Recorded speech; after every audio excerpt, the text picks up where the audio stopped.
en un texto que se llama Del estadio del espejo al estudio del espejo, hice toda una primera introducción, ¿no? Es una cosa que hay que desarrollar, pero primero hice una crítica de cómo se veía el narcisismo en psicoanálisis. Resumiendo mucho, el psicoanálisis plantó ahí el término narcisismo, Freud lo planta, pero esta vez, a diferencia del Edipo, sin siquiera intentar una lectura mala o buena del mito de Narciso, que sí Freud lo hace en el caso del Edipo, ¿no? Se lo plantó simplemente con esa idea de amor a sí mismo, y en realidad, y en oposición al amor al otro, en una relación opositiva, binaria, típica de Freud, el armar siempre oposiciones binarias, lo cual a su vez es una tradición metafísica que viene de Platón, lo plantó ahí, bueno, en realidad si uno examina la historia de este concepto en psicoanálisis ve que por narcisismo el motivo del narcisismo en psicoanálisis como concepto quedó muy pegado a nociones tradicionales más bien moralistas, por ejemplo el moralismo del siglo XVII francés, La Bruyère, autores así, donde el motivo del narcisismo va ligado al del egoísta o del vanidoso, la persona egoísta, la persona vanidosa. Esos motivos morales impregnaron la idea de narcisismo y es fácil verlo en que en el vocabulario psicoanalítico de pasillo, no oficial, el término narcisista se usa de una manera insultante. Si yo le digo a alguien, ese es un narcisista, estoy diciendo que es una persona, bueno, poco grata, porque justamente, o estoy diciendo que es vanidoso, engreído, creído, que no piensa en los demás, que es un egoísta, que es... Hice una lectura de los mitos del narcisismo, sobre todo uno de los más desarrollados, que es el Metamorfosis de Ovidio. Hice una lectura que sería ahora imposible extenderme en esto, pero digamos que lo que el mito de Narciso viene a plasmar, me parece, es el descubrimiento de la imagen y la fascinación por la imagen. Narciso se enamora de la imagen, se enamora de descubrir esa imagen, ese no estar allí donde se ve, a través de la suya, pero que el punto no es que se enamora de su imagen, sino el punto es que se enamora de la imagen, de descubrir en la tecnología griega, más bien rudimentaria, la única manera posible de descubrir esta era en una superficie como la que cuenta el mito, que es que Narciso llega a un lago donde ningún pie humano había hollado todavía ese bosque espeso, está ese lago de aguas purísimas que reflejan entonces perfectamente, y ahí él descubre esa imagen con una serie de episodios. Primero él lo toma por otro, piensa que hay otra persona ahí, después se da cuenta que es su imagen, pero descubrir que se había engañado, lejos de desengañarlo, produce una mayor atracción, pero lo que yo sostengo ahí es que no es porque, ay, qué hermoso soy yo, sino qué hermosa es la imagen, qué mundo esto desconocido se abre allí, que es el mundo de la imagen, que yo diría que en nuestra época la pantalla, esa imagen, ese espejo primitivo de Narciso, es como la primera punta de lo que luego en la cultura occidental culmina en la pantalla en general, ¿no? La pantalla, la imagen, ese otro espacio, el espacio virtual, la virtualidad, el espacio de la no presencia, que hoy está mucho más desarrollado, y en ese sentido diríamos que hoy ese narcisismo está mucho más desarrollado, pero no en ese sentido de solo me miro mi ombligo, solo me gusto a mí mismo y todas esas cosas, sino en ese sentido de allí hay otra vida, se vive, no puedo vivir sin esa otra escena que se juega. Bueno, toda esa relación, además, toda esa dialéctica entre el cuerpo de carne y hueso y el cuerpo espectral, bueno, toda una serie allí de desarrollos.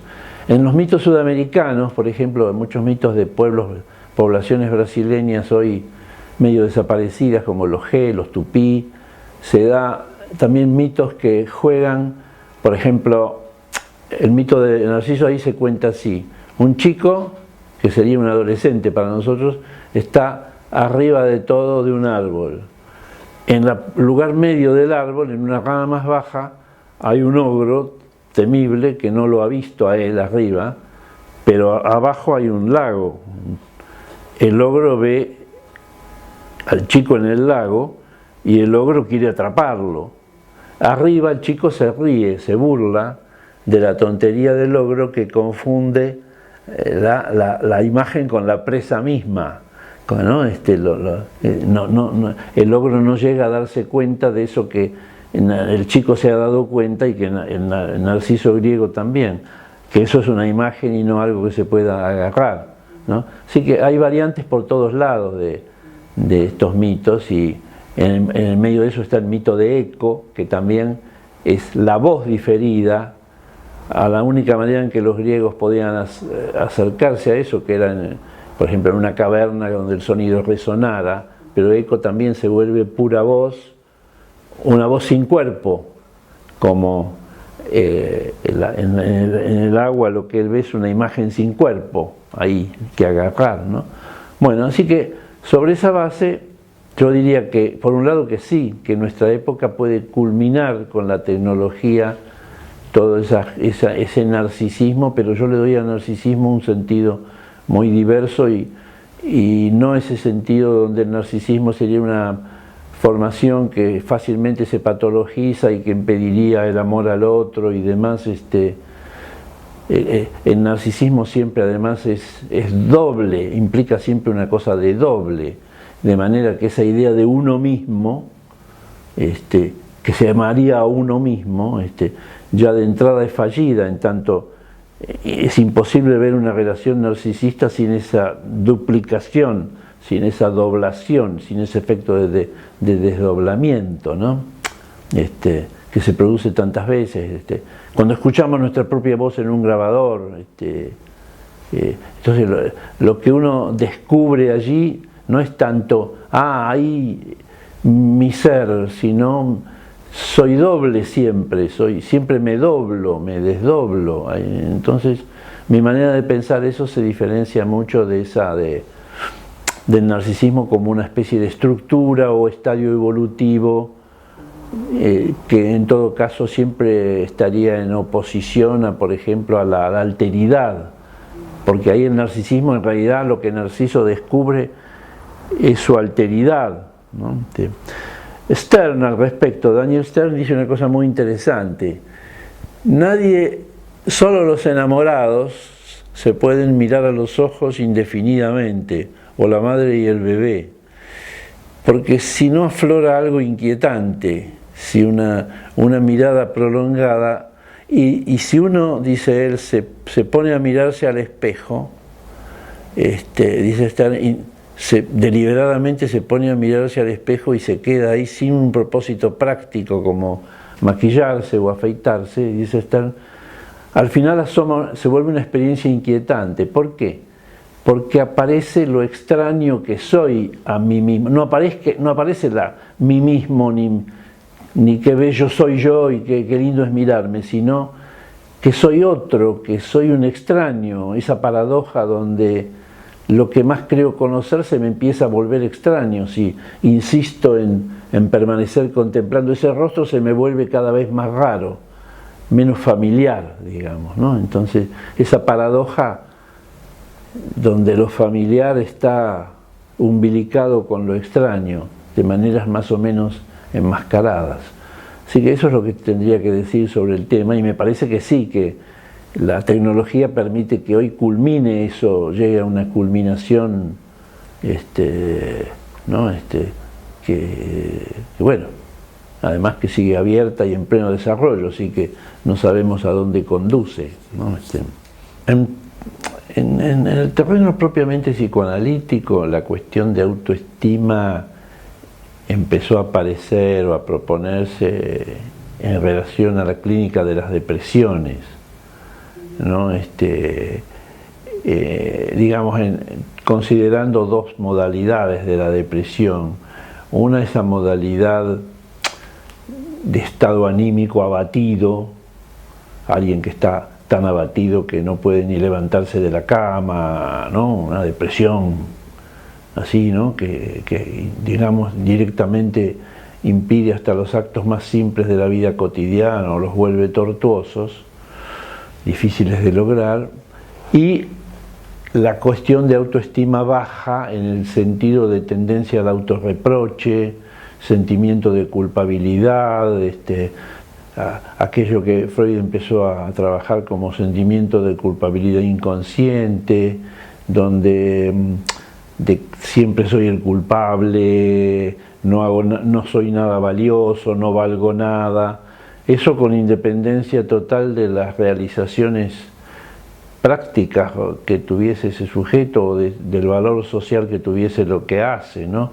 El tema empezó por ese lado, donde se vuelve toda una problemática porque puede haber alguien muy valioso en cuanto a sus realizaciones, incluso para los demás,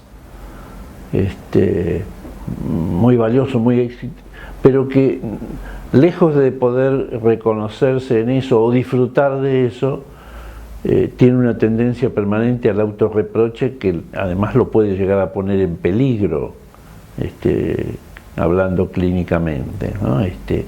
Ese sería un punto más específico de la clínica psicoanalítica. Pero junto con eso está eso que vos marcás, que es una cierta banalización de la autoestima ligada a tipo, quiérase a sí mismo, mímese a sí mismo, como está esa revista cuyo título me hace gracia, a mí que me fastidia, que se llama Uno Mismo, además que es falso, porque uno, primero que no hay tal uno, y después uno mismo nunca es uno mismo, pero bueno. Pero que creo que viene de otra parte eso, que viene justamente de esa fuerte mito occidental del sujeto aislado. Es una variante de eso, el sujeto aislado que luego recibe mucho estímulo de lo que podríamos llamar la promoción capitalista del consumidor, del individuo, el individualismo promovido por diversas razones como ideal, un individualismo a ultranza, donde entonces, bueno, tengo que pensar en mí, etcétera, etcétera. Un individualismo ingenuo, pero que, bueno, se torna un factor muy poderoso de normalización, ¿no?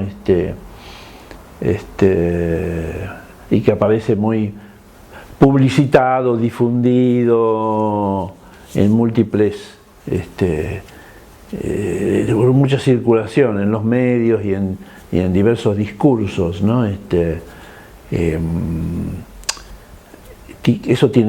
no tiene mucho que ver eso con la clínica psicoanalítica, aunque la clínica psicoanalítica, como decía, tiene también ciertos valores normativos donde a veces,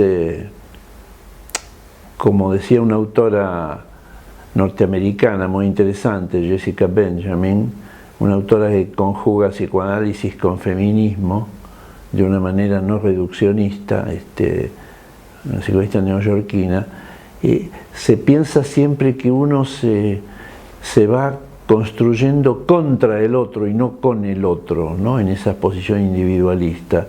El otro siempre aparece como un riesgo de contaminación, de simbiosis, de fusión, de pérdida de mi individualidad. Entonces exalto los valores de individualización, de separación, de diferencia. Lo bueno es poderse separar y poderse unir, poderse juntar, poderse incluso fusionar, aparece como sospechoso, ¿no? Y curiosamente a veces es llamado narcisismo, por esas contradicciones teóricas, ¿no? Como una personalidad narcisista tendería a la fusión con el otro, lo cual se contradice a su vez el individualismo con que fue pensado ese concepto, ¿no? Es casi un chiste. Pero bueno, creo que de ahí viene un poco la cuestión, ¿no? Donde, bueno, tenemos lo más promocionado nunca es la solidaridad, el nosotros, en muchas patologías que uno ve, por ejemplo, de niño. Un motivo de consulta muy frecuente actualmente en Buenos Aires es chicos que tienen dificultad para hacerse amigos, para adquirir un nosotros, o como dice Derrida, un yo-nosotros, que el yo es un yo-nosotros, nunca es un yo uno mismo o sujeto aislado. Chicos que siempre viven como ellos y yo.